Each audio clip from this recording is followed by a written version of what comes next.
যদি কোনোদিন আপনাদের মনে হয় যে শহরে আর ভালো লাগতেছে না, এই ইট পাথরের নগর ছেড়ে কোথাও শান্তির খুঁজে যাওয়া দরকার, তাহলে আপনারা চাইলেই আমাদের মতো পাহাড়ের কোল গেছে পাহাড়ের বুকে গিয়ে একদম শান্তি মতো রান্না করে খেতে পারবেন পেট ভরে তৃপ্তি সহকারে।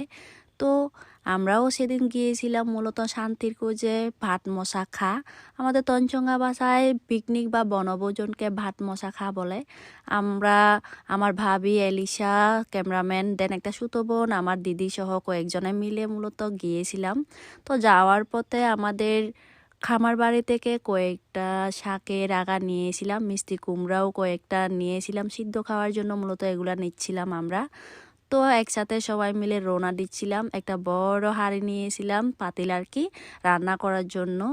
তো অনেকগুলা ঝিরি পার হয়ে যাচ্ছিলাম, আর যাওয়ার পথে বনের শাক সবজি খুঁজতেছিলাম, দেখি শাক, বিভিন্ন ধরনের শাক আর কি।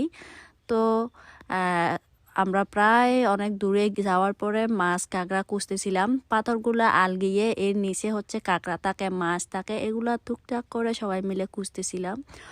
অনেক গভীর জঙ্গলে গিয়েছিলাম, এই যে একদম পিচ্ছিল রাস্তা, এলিশাকে কুলে নিয়ে আমি হাঁটতেছিলাম, নিতে পারতেছিলাম না দেখে আমার দিদি নিতে আসছে, আর ওরা হচ্ছে মাছ খুঁজতেছিল, পানিগুলা শেষে হচ্ছে মাছ কাঁকড়াগুলো নিচ্ছিল আর কি। তো আমার সুতো বোন, আমার দিদি, ক্যামেরাম্যান আর আমার ভাবি মিলে সবাই মাছ খুঁজতে ব্যস্ত। আমি এলিশাকে মূলত একটু টুকটাক দেখাশোনা করতেছিলাম, দেন একটু ভিডিও করতেছিলাম।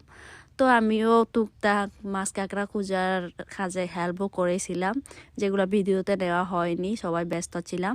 আর এদিকে আমার দিদিরা তিনজনে মিলে ঝির বড় কুয়া থেকে মাছ সেকে তুলতেছিল মশারির সাহায্যে। আমরা অনেকগুলা মাছ পেয়েছিলাম। এই ঝিরির মাছগুলা কিন্তু খুবই মজা হয়ে থাকে, কারণ এগুলা খুবই অথেন্টিক এবং ফ্রেশ মাছ। রনি ভাইকে দেখেন একটা শিং মাছ ধরতে পারতেছিল না।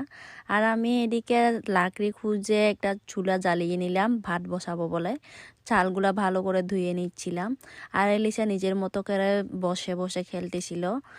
দেন আমি ভাতটা ধুয়ে চুলায় বসিয়ে দিয়েছিলাম। তো ভাত বসানো হয়ে গেলে আমি চুলার আগুনটা ভালোভাবে ব্যালেন্স করে দিয়ে দিলাম, যাতে ভাত তাড়াতাড়ি সমানভাবে ফুটে। এরপরে আমি একটা ব্রয়লার মুরগি নিয়ে ঝিরিতে গেলাম পরিষ্কার করব বলে। এটা আমরা মূলত বাড়ি থেকে আসার সময় জবে করে নিয়ে আসছিলাম। দেন আমি জাস্ট চামড়া চুলে প্রেস করে ফিস করতেছিলাম। আর আমার পাশে বসে এলিসা নিজের মনের মতো করে গান করতেছে, নাচতেছে, খেলতেছে। এই যে কোনোদিন ডিস্টার্ব করে না আমাকে কাজ করার সময়, নিজের মতো করে খেলাধুলা করে। এরপরে শাক পরিষ্কার করলাম, আর এগুলা করতে করতে আমার ভাতটা হয়ে গিয়েছিল, যদিও